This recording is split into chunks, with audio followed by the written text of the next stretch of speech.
This is the new Mercedes-Benz E-Class W214. Is it an evolution or a revolution? Let's find out.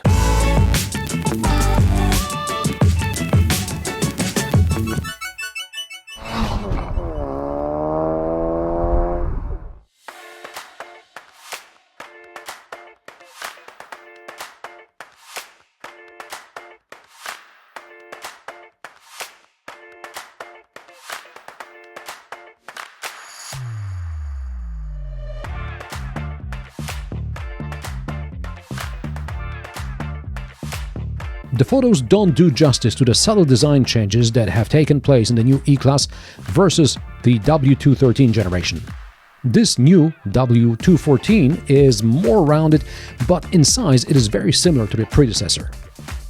At just under 495 cm in length, the new Mercedes-Benz E-Class is less than 3 cm longer than its predecessor. Width has increased by 3 cm to 188 cm, height is the same at 147 cm, and the wheelbase is now 2 cm longer at 296 cm. The new BMW 5 Series G60 is considerably larger than the new E-Class, 11 cm longer, 2 cm wider, 5 cm taller, and with a wheelbase more than 3 cm longer. But the BMW 5 Series is designed to accommodate 3 powertrain versions: regular internal combustion engine, a plug-in hybrid, and a pure electric. Meanwhile, the E-Class is just ICE or PHEV. Mercedes decided to design a separate platform for its larger EVs, and the electric E-Class is a separate model called the EQE, and it rides on a dedicated platform. I think Mercedes made the right call by designing an important executive model separately from the electric version. This way, on the one hand, Mercedes can claim how seriously they are committed to electric mobility with a dedicated platform and all that jazz, and on the other hand, they don't screw up a good car by forcing it to have an electric powertrain. How is the new E-Class different from the previous generation? Following current trends, the grille now gets an LED halo. It's discreet enough, but those who know. On the side, it's hard not to notice the retractable door handles that debuted on the current generation S-Class. I'm not a fan, but that's the current trend as well. It must be a design statement because I don't believe any aerodynamic gains offset the additional complexity and weight. At the rear, I love the star motif in the tail lamps. However, I don't get why Mercedes pretends that exhaust tips still matter and continues making fake ones. The 540-liter boot is the same as in the previous generation. I suspect that the boot capacity is much smaller in the PHEV. There is a small storage compartment under the floor. By the way, the battery is under the boot lining. There is only access to the positive terminal in here. So, if you need to disconnect the power supply, it's done through here. If you need to connect a battery tender, you can do it under the bonnet, but replacing the battery will be a trickier job. There are buttons to fold the seats in the second row. There are also shopping bag hooks here, as well as some anchor points to secure the luggage. The boot can be closed with gesture, as I demonstrated, with a key fob, as well as with a button on the lid, and there is a separate button to lock the entire car as well. I often hear so-called petrol heads complaining about how everyone's making SUVs and crossovers these days, and it's increasingly hard to find a decent sedan. Frankly, while getting behind the wheel is easy, accessing the rear seat can be difficult when you're 40-something. And somehow I don't see 20-year-olds queuing to buy luxury limousines. Once seated, it's very comfortable in the back. There is plenty of legroom and the headroom is sufficient. I am 175 centimeters tall and the driver's seat is set to my driving position. This test car gets heated rear seats and there's also dual-zone climate control in the back. The 2 USB-C ports are very low above the transmission tunnel. This is not ideal if someone is stuck in the middle.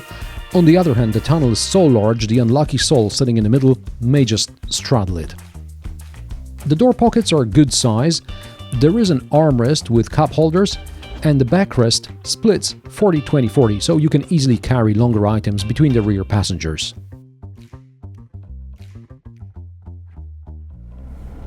What catches the eye in the cockpit of the new E-Class is the MBUX superscreen. While the EQS gets a panel stretching across the entire width of the cockpit with 3 displays sunk beneath it, and it's called the Hyperscreen. On more modest models, there is a separate driver's display, like here, and then you can either order just the central display or the superscreen, which stretches from the center all the way to the passenger side of the cockpit with 2 displays, the latter being for the passenger. I recently drove a Jeep Grand Cherokee with a passenger display, the contents of which were visible only to the person sitting directly in front of it. Instead of using this, I think, elegant solution, Mercedes restricts the content of the passenger display depending on whether or not a passenger is sitting in front of it. For example, the YouTube app seems to be available only when the centrally mounted camera registers a passenger sitting on the right seat. But the passenger can't watch videos when the car is in motion anyway. The same is true for applications available for the driver, such as Zoom. When the vehicle is in motion, the video feed disappears. One wonders if one really needs Zoom in a car infotainment system, and if someone really wants to see their colors, won't they just use a phone or a tablet? I know it's dangerous, I know it's illegal, but too often I see people with their phones fired up on the dashboard watching videos. Unfortunately, it's a thing. Probably at some top-level meeting, some top-level manager asked, why would anybody need these screens? And someone replied, but what do you mean why? So that you can attend top-level meetings, even while in the car. Sold. Other than that, MBUX is, as usual, easy to use and, in my opinion, logical. Mercedes is making gradual improvements, and I don't care if now they call it AI, because if my memory serves me right, from the debut some 5 years ago, MBUX was supposed to learn certain driver behaviors. Now it's called AI because that's the current buzzword. You can set rules, such as opening the window below a certain speed in a certain location, probably when you need to swipe a token at the gate. I'd press the window switch, but I'm just such a peasant. Speaking of switches, the ones for mirror settings are terrible. They are the kind of touch sensitive and you can touch the wrong one. Touch buttons are also on the steering wheel. As a result, controlling the contents of the driver's display is more difficult than it used to be. Touch buttons are also under the central display. Make it worse, why don't you? Cup holders obstruct access to the wireless charger. Not uncommon in Mercedes, unfortunately. Next to it are 2 of the 4 front USB ports, the other 2 are under the armrest. Why not put the wireless charger in there like Porsche does? The glove box is occupied mostly by the owner's manual and perfume sprayed by electrically controlled air vents. Yes, like Porsche used to do in the Panamera, Mercedes also made electrically controlled vents in the E-Class, but this time you can set them yourself manually, while the electric control is linked to automatic modes, such as setting the vents to blow air on your upper or lower body.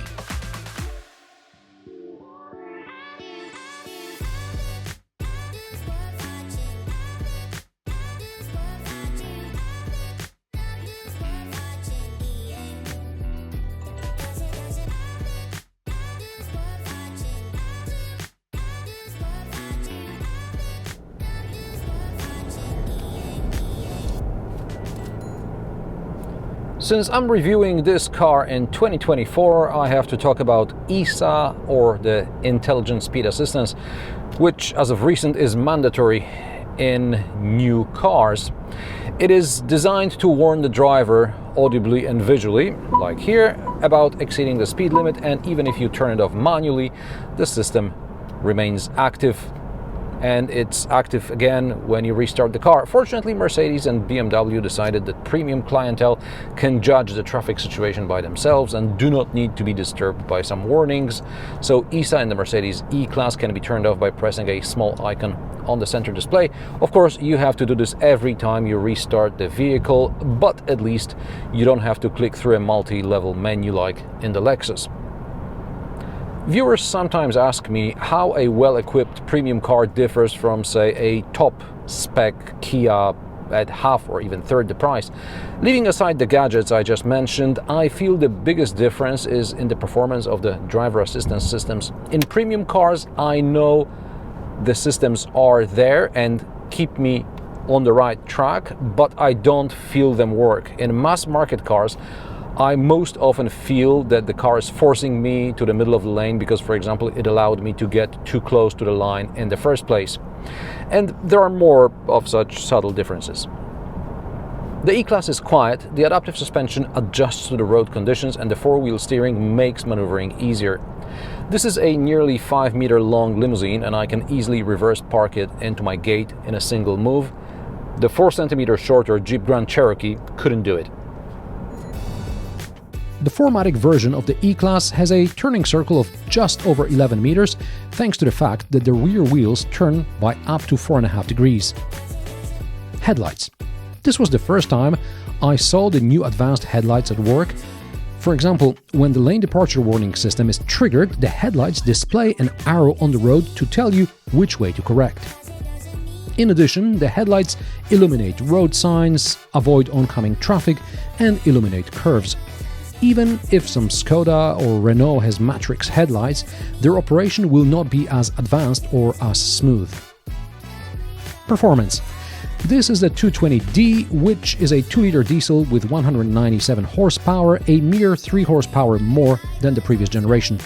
Because the new generation is heavier, it's also marginally slower from 0 to 100 km per hour, 7.8 seconds instead of 7.5 seconds. And no, I was not able to achieve even the 7.8. I got 8.1 in sport mode, and that was the best I got. But you're not buying a 2-liter diesel to race from the lights. It's an economic cruiser, and boy does the E-Class deliver.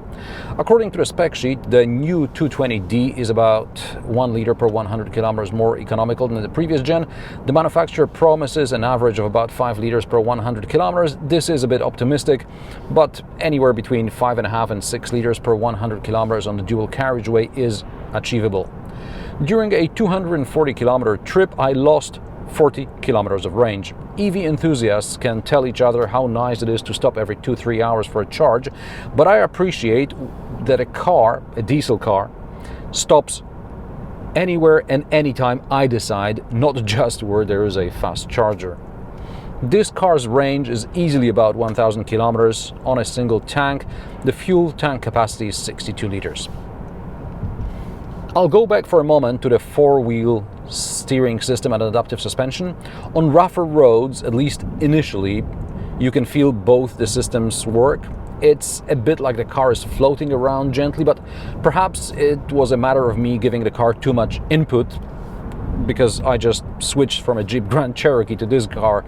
After a while, I tuned into the Mercedes, and I really don't want another press car for a while.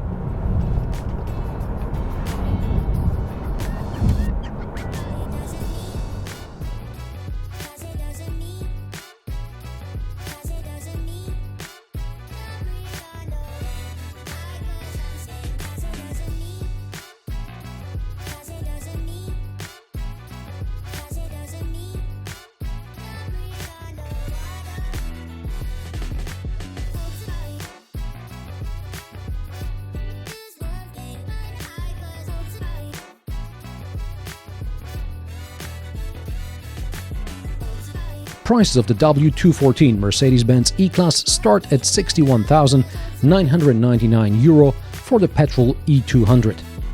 The cheapest diesel costs €64,000 and some change. PHEVs start at 70 grand for a petrol car because Mercedes also offers diesel PHEVs. Add €2,500 for the estate. This test car with options costs €97,390 and 91 cents.